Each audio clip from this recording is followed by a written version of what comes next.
Hello and welcome to Deep Cuts the Game, the movie trivia podcast with great movies and great guests. Every week I bring on three interesting people from the world of entertainment, give them three movies, and challenge them to pull out the most obscure actors they can. The deeper the cut, the more points they earn. I'm your host, Jeff Penn, and with me as always, a man who has "Welcome to the Family" tattooed on his backside, Alex Young. How you doing, bud? First of all, Jeff, it's on the small of my back. I was going to say, was it a tramp stamp? Just yeah. I'm good. How are you? I'm good, man. I am 2 weeks away from a trip to Italy, so that's exciting. Yeah, I haven't been on a plane in like 10 years. So, you can't smoke on them anymore. Yeah. Sorry, buddy. But I hope you still wear a suit. No, so I'm good. We're looking forward to that. What's going on in the big city? I want to flag something to anyone who's Disney Plus Canada, which I mentioned to one person on this podcast and too many other people in my phone. But for some reason, Disney Plus has a category that's inspired by true events. That's fine. That's a fine category. The second movie is All of Us Strangers. And I don't want to spoil that movie for people who have not seen it. But if it's inspired by true events, what the fuck is going on? That's insane. For those unfamiliar, go watch that movie and then come back to me, because that's nonsense. I mean, I guess the term inspired is a very loose... Dude. Okay. I'm going to guess that you have not seen this movie. I have not seen it. I have no frame of reference for this movie. Great. Okay. Go watch it and then come back to me and be like, there's no way that's inspired by true events. There's absolutely no. Okay. And Sandra, I think you told me it's based on a Japanese book? Yes.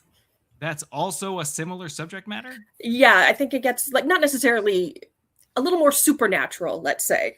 And the movie's already diving into that. Mm-hmm. So the book seems even crazier in that regard. So it's very interesting to me that it's inspired by true events. I have many questions. Yeah, I found that baffling. And it was after I found their Resident Evil collection, which has only 5 of 6 movies, and they're in the wrong order. I don't know what's going on there, but they need to sort it out. But enough about me. Why don't we bring in Sandra, since I've already carried the lead? Sandra, we saw you a couple weeks ago. You were on our Oscars-themed episode. It put you in top up against Eric, who had seen many of the movies that were nominated for Best Picture. I believe he said upwards of 10 times. So that seemed a little unfair, but you did well. You always do well, so we're happy to have you back. Thanks for being here. Thank you for having me. Yeah, no, I'd only seen them all once. I felt like I was at much of a disadvantage in that regard. Well, you still did well, and we know you're a big fan of the franchise that we're working on tonight, so we're excited to have you back. But let's literally invite in the guy who wrote the book on the franchise that we're going to be talking about tonight. Tonight's guest is one of Canada's most prominent voices in film criticism. He's reviewed thousands of movies and interviewed some of the biggest names in Hollywood. He's also the author of Welcome to the Family, the explosive story behind the Fast and the Furious saga, a deep dive into how a modest street racing movie turned into one of the biggest franchises in the world.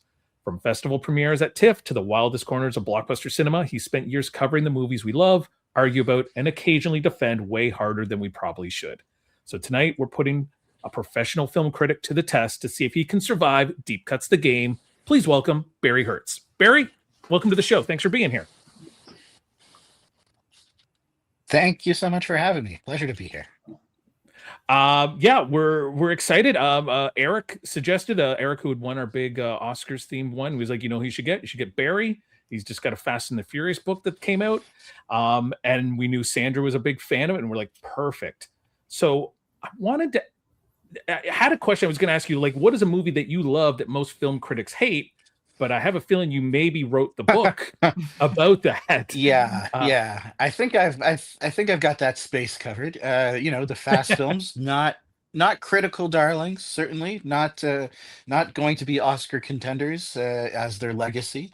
But yeah, I think that would probably put me as an outlier in terms of like a mainstream critic. But I like to consider myself a big tent moviegoer, right? Like I love art house as much as I love indie film, foreign language, as a big dumb summer blockbuster. As long as it's like successful in its own goals, then I'm satisfied.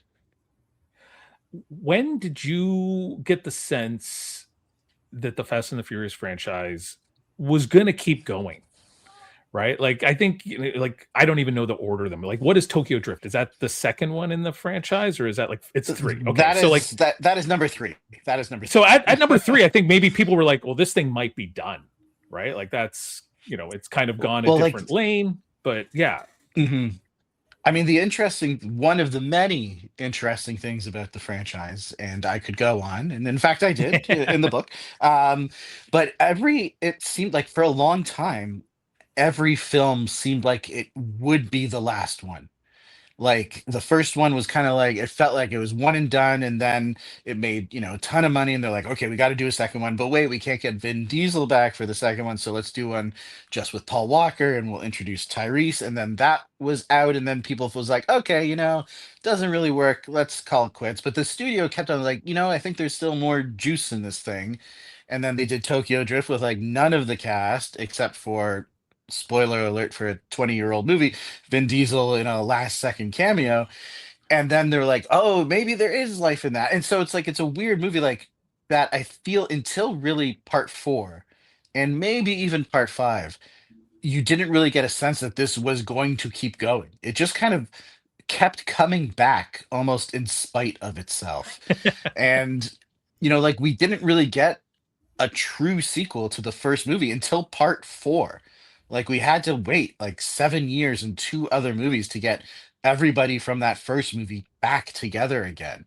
But then ever since that, it's kind of kept rolling. And so I think with part 4, like walking out of that, I was like, yeah, you know what? Like there's still, they can make a lot more of these if they wanted to. So when did you think that there's a book to be written about this? Like, 4 movies, not enough, 5, 6, 7. Like, did you start prepping book ideas at what point? I mean, it's a good question. I've always been kind of interested in writing some kind of book about the film landscape because obviously that's my passion and that's my area of expertise. But I didn't start thinking that there was a fast book until shortly, like maybe a year after Fast X came out. Or maybe like that later that fall, like in the fall winter of 2023, or was it 2024? No, it was 2024. Yeah, it was a year later. And Fast X had come and gone and ended on a literal cliffhanger for those who have seen it. And I was like, you know what? Like, there's this franchise is so fascinating because it has survived so long, again, in spite of itself.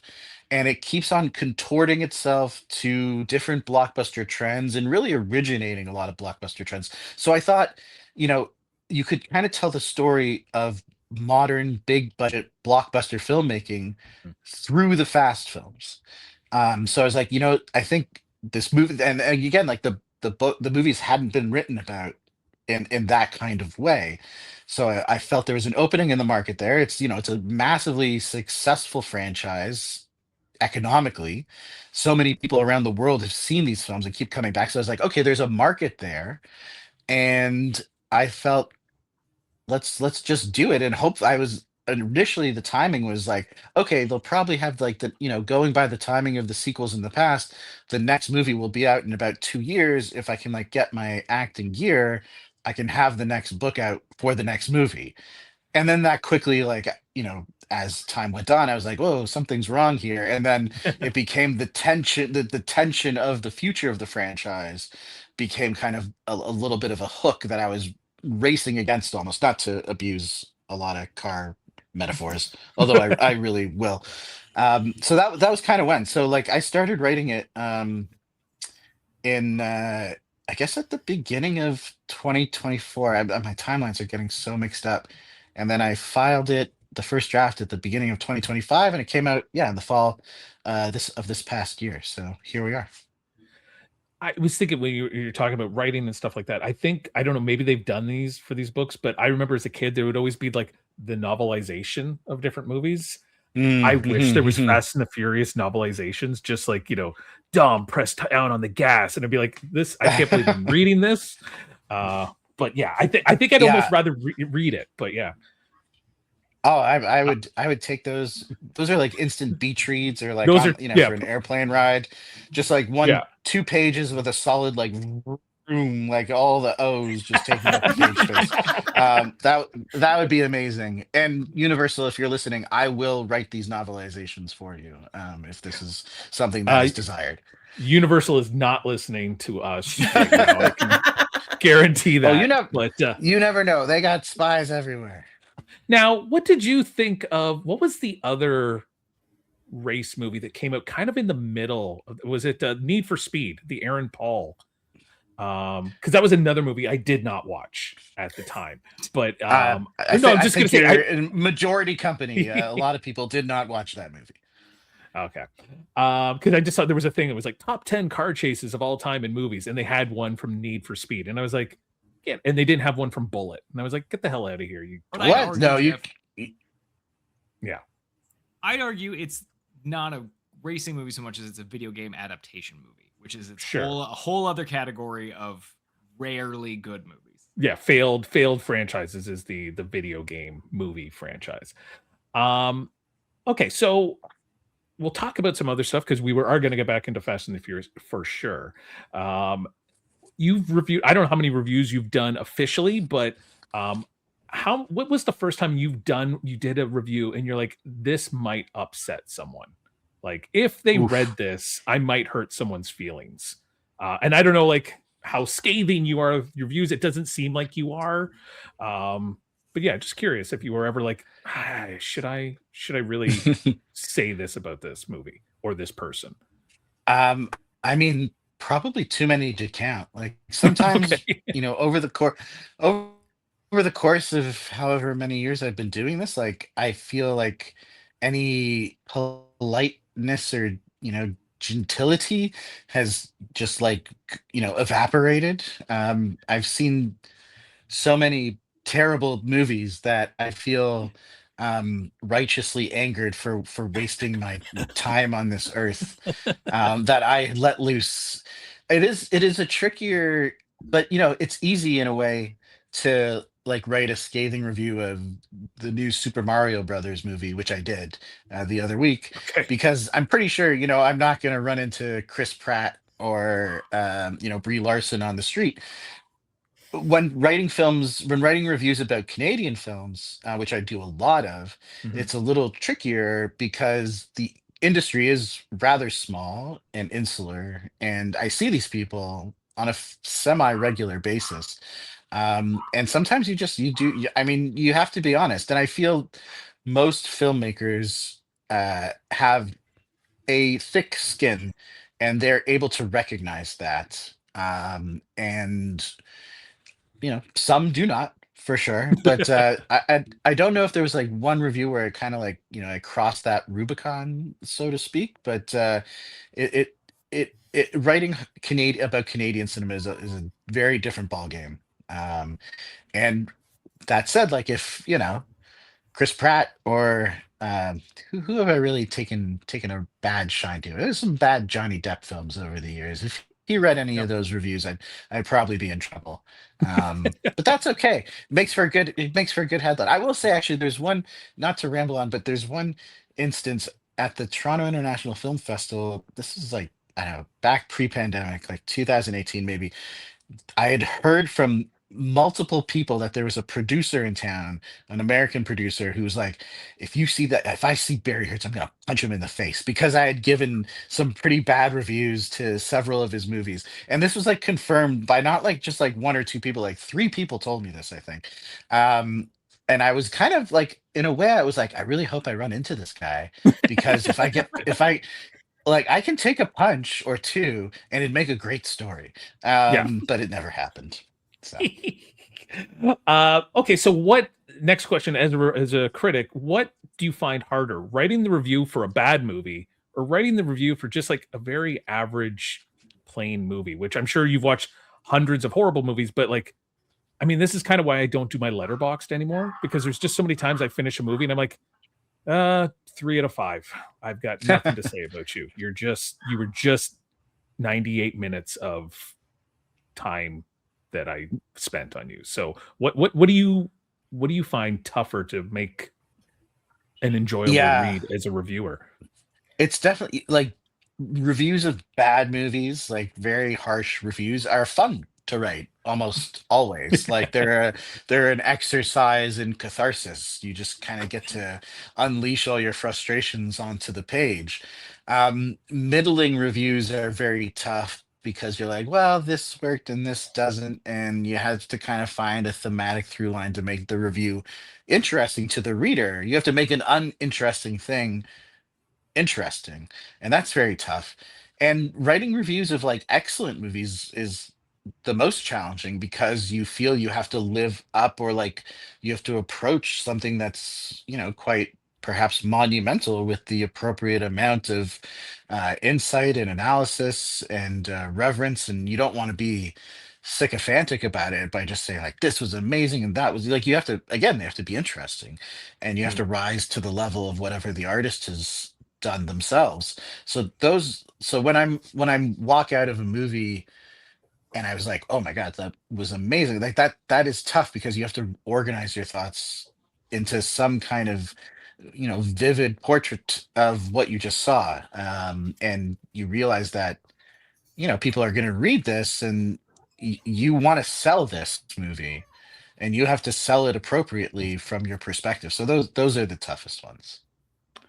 I know Alex and I, we've had like some independent filmmakers on and stuff like that. And it's like, I always try to give everyone the benefit of the doubt, like, especially like this was our first movie. And I'm like, I loved it then. Like, congratulations, you made a movie. Like, but I had someone recently, I don't think he's going to listen to this. He was like, hey, would you mind watching our independent horror film and giving us a review? And I was like, okay, sure. And I can honestly say I watched 25 minutes of this movie. It was not my, I'll just say it was not my cup of tea. And so literally I sent him like, listen, I can't in any good faith tell people to watch this movie. Like, it's not for me. What I can say is it was one of the most disgusting horror films I've ever seen. And if that's what you're into, and he literally was like, no, that's perfect. Cause I think he knew it was not, it's not a good movie. But it was disgusting. So I was like, well, that's what I can give you, my friend. I can give you if you enjoy torture horror films, this is for you. So yeah. Ask you one quick one then. Most overrated movie from the past 20 years. Just, I know that's a big, broad, like, is there something that people go on and on about that you're just like, no, fuck off. It's not that good. Yeah, you know what? I'm going to give you like a whole stash of. I'm going to give you the oeuvre of Yorgos Lanthimos over the past 10 years, let's say. Thank you. I loathe Yorgos's work. The Favorite was probably the last movie of his that I was able to tolerate and baseline kind of appreciate, but I think Poor Things is extraordinarily overrated. I think Kinds of Kindness is unwatchable, and I thought that Begonia was a slap to the face several times over. So I know many disagree, and including members of the Academy Awards, but Yorgos is like dental torture to me. I know, Alex, you're a fan for the most part. Yeah, but I will back up Barry on Kinds of Kindness. Not that I thought it was unwatchable, but I really did not care. Okay. Because I did pretty whatever. And I was like, I don't like this movie. There's just something about it that makes me feel gross. And everything about it is gross. And I wish Emma Stone would stop making movies with this guy. Because like she could do stuff. Yes, she's a great actress. He's taken away Emma Stone from the industry. Yeah, like he's like kidnapped her. So like they feel it's like a Begonia like a hostage kind of situation. Yeah, that's true. Yeah. It was like, yeah, exactly. Yeah. Well, why don't we get into a game of deep cuts? So the first thing we do is we do the little thing called the IMDb Best Known For game. So I'm going to give you the name of an actor and actress, and you're going to try to tell me what they're best known for, and this will decide who goes first, second, or third. Sandra, we're going to let you go first. Today's actor, I don't know if it's a good list or a bad list. I don't know if this actor could have a good list. Let's just say that. So tonight's actor is Dwayne The Rock Johnson. And I'll tell you this right now. Oh, there's yeah. no Fast and the Furious movies on his best known for list. And that's What? just that's the only little hint I'll give you. Sandra, what do you think should be number one, knowing that there's no Fast and the Furious movies? Yes. God damn. Okay. I'll just go because it's the most recent one and it did get some award buzz. We'll go Smashing Machine. Okay. Smashing Machine. And Alex, we've been told that if they're IMDb Pro, they can choose the movies you want. Yeah. So you would assume something where, an awards buzz movie might be on there. Smashing Machine. Barry, what movie do you think is highest up on Dwayne Johnson's IMDb? I think Jumanji. Do you have a? He's in both Jumanji films. Is there not two, or is there three There are Jumanji two. films? There's two. There's two. There's two, and there's a third coming out. I'm going Jumanji 1, or Jumanji the first, not the Robin Williams, the new. But the iteration, first one with the that. new cast. Alex, with the new cast, yeah. Okay, I believe that is Jumanji: Welcome to the Jungle is the name of that one. I think it's next level is the second one. Alex, what do you think? Right. I'm gonna go with a movie, a rock movie that I initially saw, to bring this back to earlier, because I grew up in a small town, that I read the novelization of first. Because I saw the trailer and thought it looked good. Then it didn't play in my theater, but Coles had it. So The Rundown. Oh, there was a novelization of The Rundown? Yeah, and you know what? It's better than the movie. Well, is it? I could see like The Rundown being based on a novel, but the novelization. Yeah, because what I confused around. I confused The Rundown and what's the other one that he did? Walking Tall, which was like a remake of the That's 70s, a remake whatever. of that. Yeah. Well, only one of you landed on the list. I'll tell you this. Number one is Black Adam. Yikes. Oh my God. Number 4 makes sense. It's Moana, Sure. the animated film. That makes sense. Number 3 also doesn't make any sense. It is Journey to the Mysterious Island. There's so many other movies that should be on here. And I'm not saying he's a great actor or anything like that, but then number 2 is Jumanji, Welcome to the Jungle. So Barry, would you like to go first, second, or third in this game of deep cuts? I'll go first. Yeah, why not? Yeah, Barry's betting on himself here, I think. All right, we'll see how that pays off. I'm going to go with Sandra with Smashing Machine. I feel like that should be on his list. Do you want to go second or third? I'll go second. Sandra also betting on herself here, or playing the safe and just going right in the middle. Alex, you're in the 3 spot. So, as we mentioned, Alex was very much hoping that we would have a Fast and the Furious 5, but once he said he wanted that, I was like, I'm not touching that one. And I wanted to watch 3 movies that were all in a row. So, from 2015, we have Furious 7. From 2017, The Fate of the Furious. And from 2021, F9, The Fast Saga. So while you guys are thinking of your deep cuts from those 3 movies, let's hear a word from our sponsors. You know that feeling when you take the first bite of something so good you immediately start planning your next visit? That's Taunton Tacos.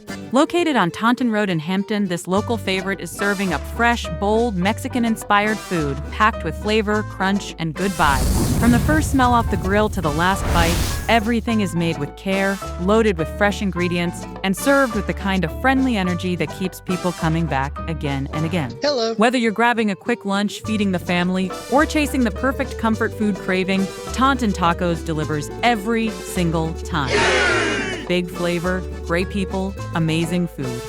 Taunton Tacos, 1967 Taunton Road, Hampton. Hello, we're back with Deep Cuts the Game. We've got my co-host Alex Young, Sandra, and Barry Hertz here doing 3 Fast and the Furious movies, 7, 8, and 9, which up until like a week or 2 ago, I had not watched any of them. So this was a new experience for me.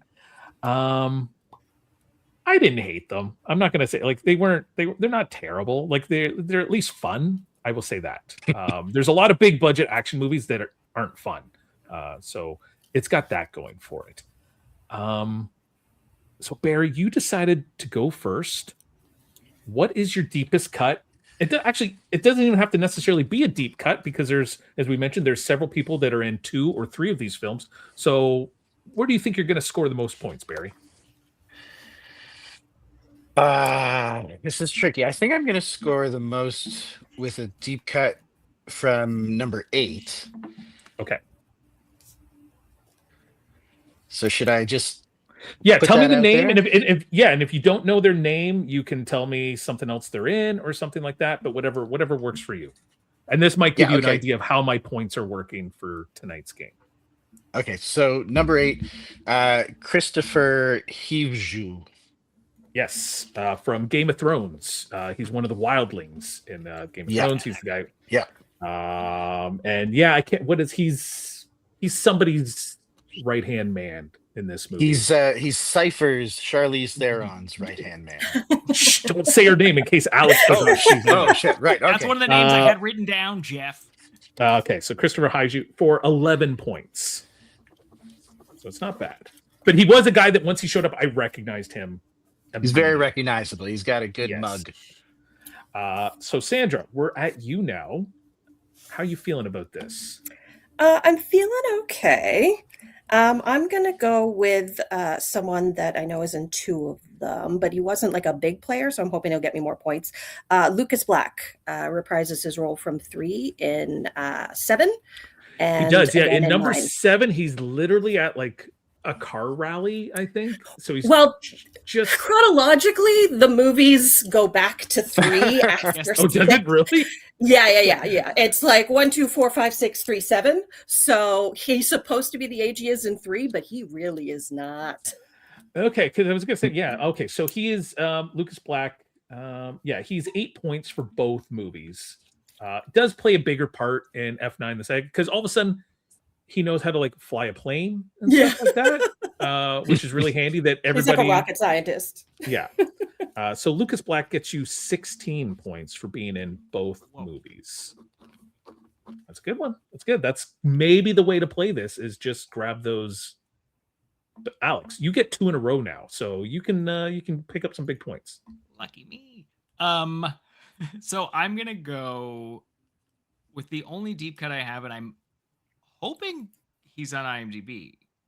But Furious 7, because they didn't finish all the footage, they used Paul Walker's brother, Cody Walker, as a stand-in. Alex, I'm gonna have to look that up. So while I look that up, why don't you tell us what your other deep cut is? Han Solo is in a Star Wars. The actor, listen, this sentence makes sense. Han, who, if I'm not mistaken, his name is Han Solo, but spelled Seoul like the city in Korea, is in Kenobi. He is the live-action 5th brother. And he's also in presumably at least 2 or 3 of these movies. Sorry, you're confusing me. What are you talking about? Han in the Fast and Furious movies. He's in so many of these movies. Dude, you're acting like I know what the people's names are. Like I know Dom Coral, you and just watched all these movies. and it went. I know like some nicknames and stuff like that. But okay, Named so Han. It's the easiest name. It's 3 letters. All Other right, than so- Dom, it's the shortest one. Okay, so I'm looking up Walker. Well, there's also Tej is also 3. That's true. Alex. So what? In Furious What did 7, you say? Paul Walker's name. What was his brother's name? Cody. He is listed as he is there for a stand-in for him. So Does I'm that gonna count? give you. I'm gonna give it to you, I guess, because if you're telling me that they use some shots of him They to did, 'cause help they didn't finish have it. everything complete. Okay, so I'm gonna give you 18 for that one, Alex. I don't think I'll it's a take it. full Everything 20. else is gonna be 4, so that's all fine. right. All right. So this character Han is in which of the Fast Furious movies? You're not sure? All of them. I think he started in Fast and Furious. Or sorry, Fast Furious. Jesus Christ, in Tokyo Drift, and then if I'm not mistaken, he's in most of the other ones. The actor's name is Sung Kang. He is in. Sorry, Barry. So yeah, he is in. Oh no, I was like, I could jump in here with a. If you know Barry, I will defer to you rather than IMDb. I know he's in archive footage in number 7. Is that all? I don't know. That's he's not actually in number 7. It's true. There was a deleted scene that he filmed that they cut from the movie. He is in 3, 4, 5, 6, and then 9 and 10. Yeah, So he is a 9. He is in Great, 9, and I'll I take do it for have 9. him listed there for 9 for being in the movie. I had him down as Bullet in the Head is the other thing he is from. So Alex, I am going to give you the 10 points for Fast 9. Right. And I can't give you any points for Furious 7 though. That's fine. So, but still, good one. I don't feel so dumb now that he's not in every single one of the movies and that he is only in archive footage in 7. I think I know who he is in 9. He's got the girl. He's taking care of the girl. Yeah. And he sucks at fighting, Yeah. if I'm not mistaken. Yeah. Sandra, we're back to you. What is your second deep cut? I'm gonna go with okay. In 9, there are flashbacks to the younger Torettos. I don't remember which one he plays, but Finn Cole from Peaky Blinders, I believe, is one of the brothers. Yeah, I believe. Where did I put? Finn Cole, Peaky Blinders. I did have that written down. Because he grows into a giant man. And he is not. And he's supposed to be like, this is like 10 years ago. And I was like, how did he become that guy? Uh-huh. I hope Barry is still here. His name is still there, but his face. I'm here. Can you hear me? We can hear you, and that's fine. Yep. Yeah. Okay. All right. Good. Yeah, no worries. We can hear you, and I got the feed. So if we do lose you, I've got it all. So you get 2 in a row here, Barry. What is your second and your third deep cuts? Okay. Second deep cut is from 7. Noel Guglielmi. Who's might be mispronouncing that last name. He plays Hector, who I believe appears in a few of the Fast and the Furious movies, right? Yeah. Alex, I think we've talked about this guy before because I believe he's in the first one. He's in the first one, and then he's in the 7th. And he's also well known for playing, I think it's up to like, in terms of his IMDb, he's played like at least 10 characters also named Hector in different movies. Yeah. He's like, I think we've talked about it before. Yeah, because I think he's in Training Day, and I think he plays a guy named Hector in Training Day. So he's worth 14 points. Yeah. So that's a good one. Okay. What is your third deep cut? Okay, third is from F9. It's my man Michael Rooker. Michael Rooker, who plays kind of like a adopted dad of Finn Cole's character, who then he's like he runs the race track in which Dom's dad Jack Toretto meets his tragic end. So he's worth 11 points. So that's a good one as well. Sandra, we're back to you. You're doing very well. Yeah, sorry. How much was Finn Cole? I don't know if I got that. Finn Cole was 10. 10 for Finn you. Cole. Okay. I'm not 100% on this one, so I'm going to switch. I'm going to go with what I'm more confident about. Excuse me. Sorry. In F9, Cardi B shows up. Cardi B does show up in F9 as, I believe, the head of a super team some of sort of female operatives. All lady spy team. So she's 12 points. That's a good one. All right, Alex. I think we're gonna have a very high scoring game here today, Alex. If you can keep it going. For 2/3 of our. I know, but we're putting up some big numbers. What is your second and your third deep cut? I might be misremembering this. Third and fourth. But I know that everyone can back me up and tell me immediately if I'm right or wrong. But in F9, does Gal Gadot come back? Is she in the submarine? That's at the end of F10 of Fast God X. damn it. See, they all blur together in my head. Anyway, that's I will say this, though. She is, if you go to F9, she is in the IMDb credits. Are you serious? Why? Is it like a post-credit scene? Might be archival footage. I was going to say archival? In the director's cut, there is a scene between her and Sung Kang talking about their future in the director's cut, which I watched. Awesome. So Alex, you are going to get Gal Gadot because she also does show up in Furious 7 in a picture frame when they're talking. Because is it her funeral that they're at? I wasn't even sure whose funeral they were at. She's in 5 and 6, and she gets killed in 6. And I think at 7, the opening, they're at a funeral. So she's in a photograph. That's Han's funeral. Han's funeral. And because they were a couple, they put her picture on the tombstone. So Alex, you get 20 points for Gal Gadot. Jesus Christ! Because she's not really in the movies. You're gonna win this just by pure luck. By luck, because of everyone that I'm remembering from Fast 5. From other movies, yeah. All right, Alex, what is your 4th deep cut? Jason Statham.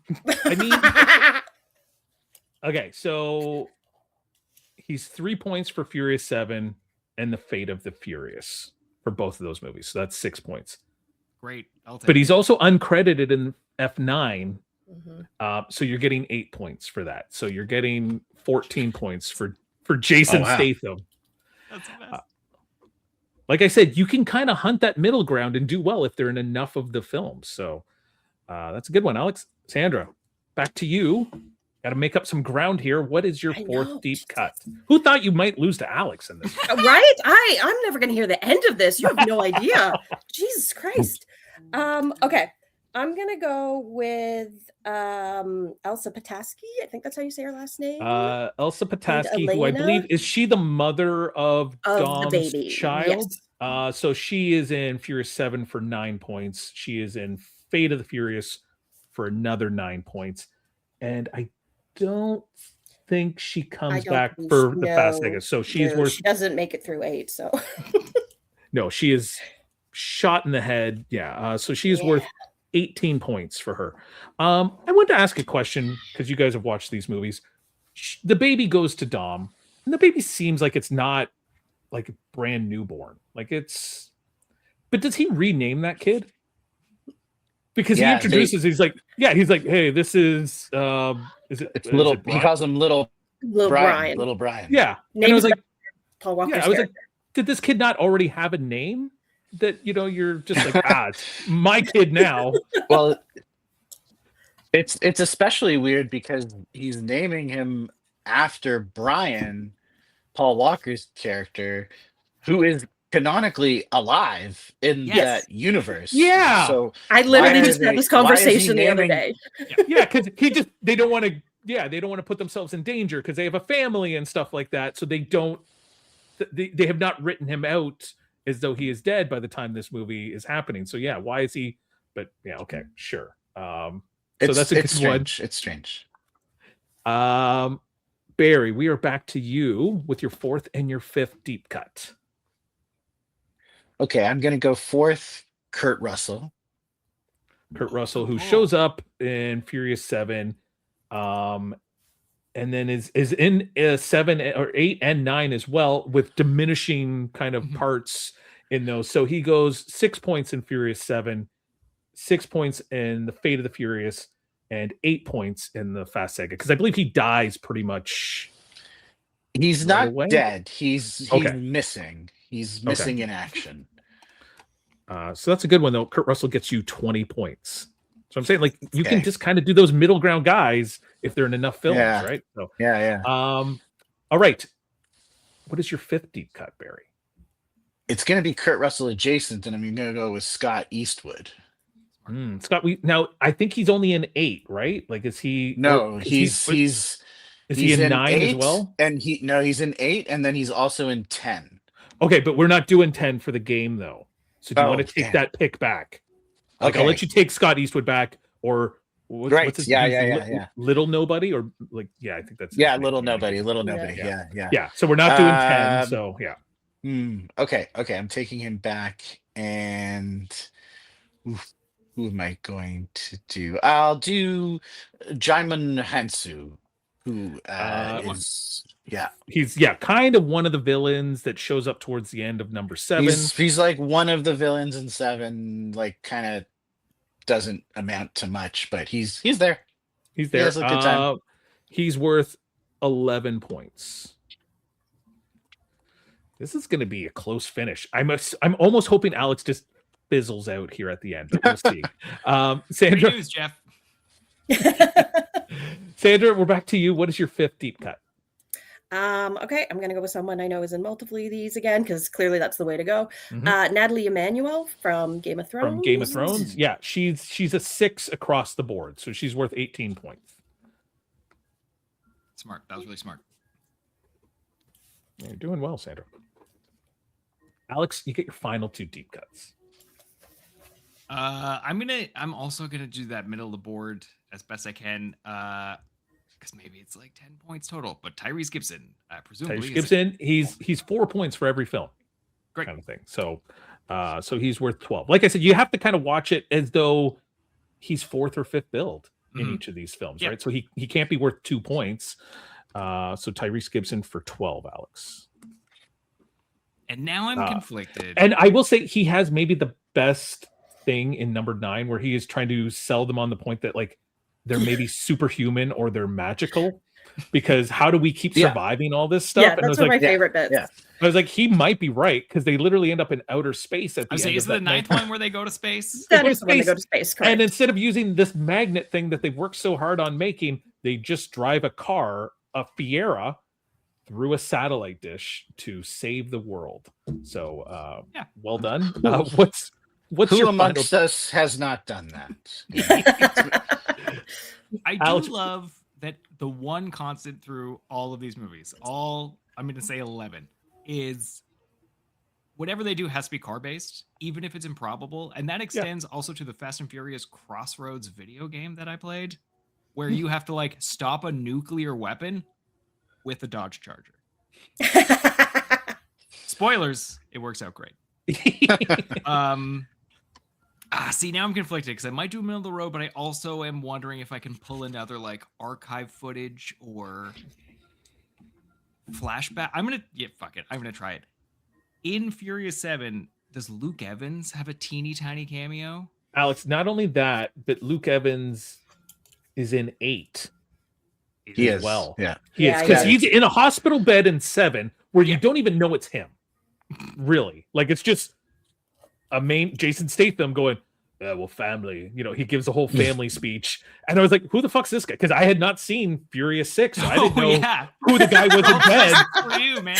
And I was like, maybe he's right. Maybe he needs to avenge whatever happened to this guy. And then in 8, you actually see him. I don't think he does a whole lot, but he's around. He comes being the villain. Him and Jason Statham do the airplane rescue. Yeah. They do. Yeah. In 8. When they basically rip off Hard Boiled with Jason Statham handling the baby. So Alex, he's worth 10 points for Furious 7 and 8 points for the Fate of the Furious, because awesome. He's literally that airplane scene is his only scene. So he's 18 points for Luke Evans. Boy, Luke Evans loves an airplane set piece in this franchise, eh? Alex, this is like your highest score ever, my friend. This is shocking. Maybe I made it too easy, but Sandra, back to you. It's not out of reach. You can catch him. It's very close. I know. Luke Evans was going to be my next thing, so I'm particularly pissed at Alex. Oh, God damn it. Okay. I'm trying to think. I don't know who's going to be worth more. Okay. Shit. Okay. I'm going to go with another musician cameo. I believe Bad Bunny is in F9. Yeah. Bad Bunny for 14 points. So it's a good one. There's quite a few musician cameos in these movies. They are constantly. All right, Barry, we're back to you. What's your final deep cut?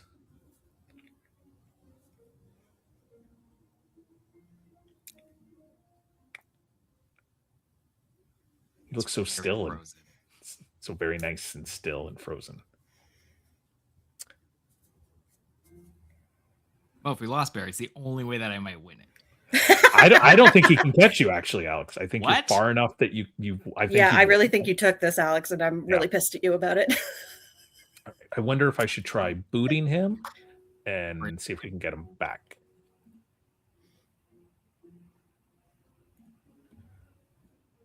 Let's try bringing him right back in. Barry, are you there?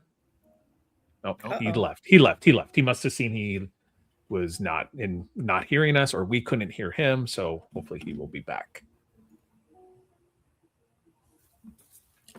All right, he is back. Hey, Barry. Sorry about that. Oh no, we can't hear you again, Barry.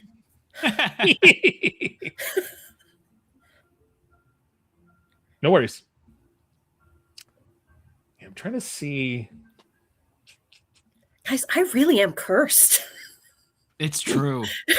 I am impressed with your internet this time, though. We'll see how long the upload takes, but like so far so good. Listen, I mean, at don't this waste point, it. I'm not even going to worry about the upload because his won't work. Sure. Like it's disconnected too many times, and so like I said to Sandra, it's actually easier for me if I just have like the 4-shot and then I just pop on a picture when I need to, kind of thing, rather than the cutting away to your funny reactions and such. How close are Sandra and I in score right now? 4 points. Am I ahead by 4 or is she behind by or is she Oh. Okay. Hey, Barry, Okay. you are back. Don't worry about back. it. I'm so sorry. No worries, no worries. All right, you are back with your final deep cut. What do Okay. you got left in the tank? This is tough. I guess I will go. I'm gonna go with Helen Mirren. Helen Mirren. That's a Yeah. good one because she does show up in 2 of the films. And she gets you 12 points for the Fate of the Furious because it's really just a small cameo, and then 8 points for the Fast Saga because she's got a little bit more going on there. So 20 points for Helen Mirren. Nice. So yeah, getting those multiple movies really helps out. So before I give you all your final scores, let's just see, was there anyone here that we missed that could have changed the scores one way or the other? I mean, Ludacris would have gotten you the same amount of points as Tyrese, essentially. Charlize Theron would not have won anyone the game, even though she's in 2 of the films. I think that's pretty much everyone other than the big, Michelle Rodriguez and Vin Diesel and Dwayne Johnson that would have been in multiple films.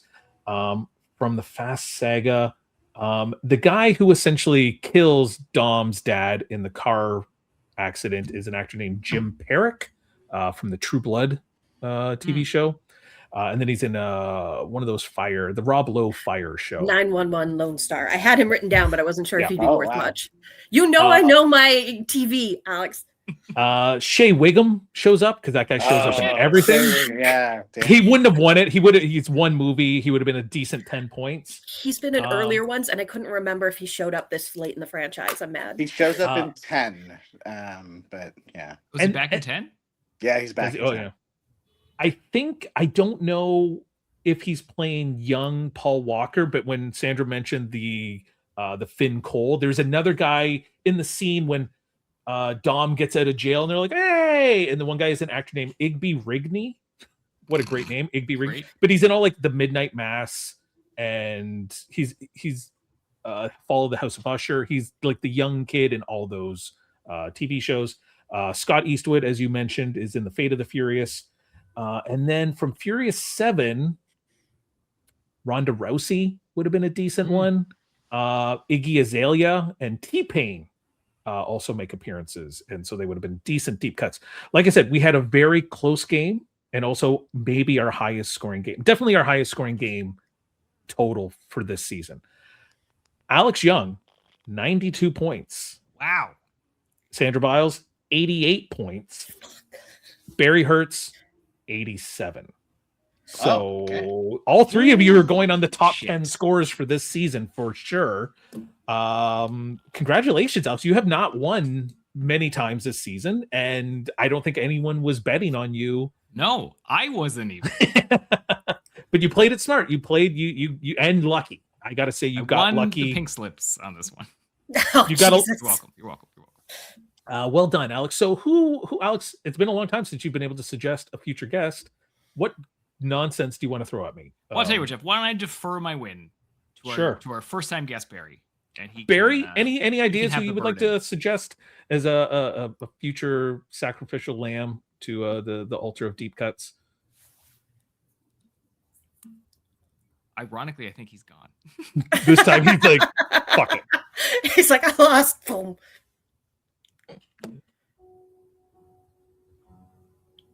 He's gone. We have lost him. He's gone. Nope. Yeah. He's there. Well, he's been gone. So just tell him he won. And he can have it. 93 points. Yeah. Sandra, I can't believe I beat you. People are not going to let me live. Do you have any idea when Natasha's how bad she's going to roast me at horror trivia? To be fair, the only reason I pulled out the Cody Walker is because it was like something like, oh, I know it was his brother. I should look up his brother's name. So if doing 3 movies, we might end up doing Furious 7. And it's because it's not like oh, you guys don't know Cody Walker? He's so famous. Yeah. Like that one I'll have in my back pocket just in case. Because I got all for the rest of these movies. God damn it. Let's see. Tony Jaa was in Furious 7. Dude, that's huge. Why didn't you say that?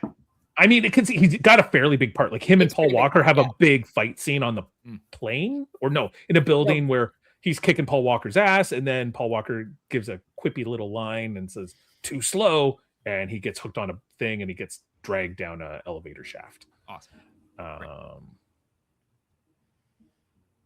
Yeah. A little Bow Wow is in F9. Also flying a plane, I think, with or maybe he's not in the plane. It's the Asian guys in the plane, I think. All right, Barry is back. Hey, Barry. Not sure where we lost you at. Did you hear the scores? Okay. Did Can you hear me? Yep, Yes. we can hear you. All good. I'm Can so you hear sorry. us? This is No just worries. That was okay. a mess tonight. Sorry. So the last thing I think we were saying is Alex had won, and so it was his right to suggest a future guest, but he was deferring to you. So we were wondering if you have anyone in mind that you think would make a good Deep Cuts guest for the future. Obviously, My film critic colleague, Radhayan Saman Pillai, who's a fellow Toronto film critic. He would be great. I know. Cool. Yeah. We're making our way through all the Toronto film critics at this point. Yeah, just do it. We're just Richard Grouse just keeps dodging our calls right now. So I'll talk to Richard. we had him, and then he's like, something came up, and I was like, all right, sure, Richard. Well, thank you very much, Barry, for that recommendation and for playing the game. Where can people find your book? I know I've seen it on multiple online sellers, but is there a preferred place for you where you get the most money out of it? There's no preferred. Wherever you prefer to buy your books, be that in a brick and mortar independent chain, online. There's an ebook. There's an audio book. If you like nice. If you like my voice over the past 45 minutes, you'll love the audiobook. I narrated. So yeah, welcome to the family. Explosive story behind Fast and Furious, the blockbusters that supercharge the world, is available anywhere you buy your books right now. And where can people find you? Where's the best place to get Barry's reviews of movies and such? I am at the Globe and Mail. So you just search my name in theglobeandmail.com. You will find my author page that is updated with all my new articles. So right there. Perfect. Thank you very much for being here. Sandra, anything you want to promote tonight? I'll just mention, because at the review last summer they did Fast and the Furious, and I know the Paid and Sweat program is trying to do it every year. I don't think there's anything on the books yet, but just pay attention to what's playing at the review this summer. You probably get to see Too Fast, Too Furious. And then, my usual, you can check me out on Instagram, Cinephile Sandra, or my Letterboxd. That's it. Perfect. Well, thanks again for playing, and thanks so much for putting up a giant score. Barry did have an actual emergency, so he did have to leave us. Alex Young, what do you want to tell people about? I mean, you know what I'm always going to say, but I want to point out something that I just realized, Jeff, because you're like, oh, Michelle Rodriguez in this. I'm like, but you have skipped a bunch of these movies. Mm-hmm. So as far as you started. I didn't know she was. I was just saying, she was dead for several films. I don't know how many movies she was dead for, but they do talk a lot about it in 7 about like she's like, I don't remember anything, and they really played up. So I And the number of figured people that die in this franchise and Oh, come it's back, a soap opera, guys. This is part of including why Vin I love Diesel, it. Like, Yeah. it's nonsense. Sandra, we've discussed this. You know, how I feel Long lost about it. siblings are constantly showing up. Mhm. People die. They have Stomping roads so amnesia. that bridges collapse. Jumping off a car to catch someone in midair to Oh my tackle them to another car. No bruises. My favorite is when someone's falling from a really high height. Instead of letting them fall like an extra 4 feet, they catch them with a car. Oh, they will Like always on catch the you with hood a of a car. car. I'm like, that's not any better. And that's fine. Yeah, No, You're like, fine. there was They're one all where fine. Dom hits a car to flip it up so that John Cena can fall on a flipping car, and I'm like, he's still dead. You I just forgot about No, John Cena in these fucking movies too. Yeah, no, John. no, they That's don't what we were die. talking about. Like Finn Cole somehow becomes John Cena. John I was Cena. like, That's when did he get 6 extra inches and put on 150 pounds? Well, Alex, this is the part where you send me an outro. I got no notes earlier today, so I'm expecting no accent or anything like that. No accent, but I'm gonna have you do your best impression. And given the tone of tonight and the franchise that I knew we were doing, I want you to do it as Vin Diesel's most iconic character. Sorry, I was looking at another text message and I was like, oh, that's really long. And I'm like, oh, no, yours just popped up. And all right. I am Groot. I am Groot.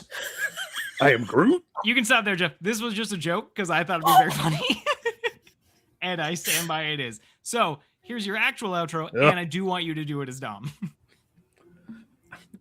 What's Dom? Just like very slow Vin and Diesel voice. Not slow because it's fucking long. I don't know if I have a Vin Diesel. I'll see what I Just deep and gruff. Sandra, give us your best Vin Diesel. Yeah, Sandra, let's hear your Jeff. Vin Diesel. Oh, so God, guys. I don't know. I That's can't not, do a Vin that doesn't Diesel. sound like him at all. That's horrible. For me. I don't have friends. All I right. have family. Yeah, nailed it. It's gonna Yeah, get perfect. very. It's gonna get very Very stereotypical Italian. as I do Italian. this. Hope Yeah. by the end you're like, 100%. he's a me. Get it. We talked a lot today, but we didn't talk about the most important thing. What stays with you when the tires stop spinning and the smoke clears. You can have the fastest car or all the money in the world, but if you don't have the people sitting next to you, you got nothing. I want to thank Sandra and Barry for joining us today.